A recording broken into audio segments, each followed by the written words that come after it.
মুর্শিদাবাদের বহরমপুর ডিআই অফিসের ঘিরে বৃহস্পতিবার উত্তপ্ত হয়ে ওঠে পরিস্থিতি।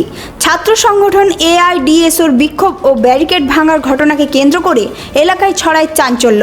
জানা গেছে, সেমিস্টার প্রথা বাতিল, স্কুল থেকে আধা সেনা বা কেন্দ্রীয় পরিবাহিনী প্রত্যাহার এবং পড়াশোনার স্বাভাবিক পরিবেশ ফিরিয়ে আনার দাবিতে বহরমপুরের ডিআই অফিসে অভিযানে ডাক দেয় এআইডিএসও।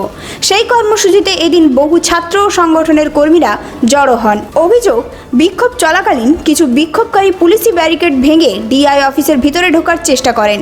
এর ফলে কিছু সময়ের জন্য এলাকায় উত্তেজনা তৈরি হয়। বিক্ষোভকারীরা স্লোগান দিয়ে তাদের দাবিগুলি দ্রুত মেনে নেওয়ার দাবি জানান। ছাত্র সংগঠনের দাবি, বর্তমান পরিস্থিতিতে অনেক স্কুলে পড়াশোনার স্বাভাবিক পরিবেশ ব্যাহত হচ্ছে, তাই শিক্ষা ব্যবস্থাকে স্বাভাবিক রাখতে এবং ছাত্রদের স্বার্থে এই আন্দোলন করা হচ্ছে। উল্লেখ্য, এর আগেও বিভিন্ন ইস্যুতে বহরমপুরের এই ডিআই অফিসকে ঘিরে উত্তেজনার ঘটনা ঘটেছে।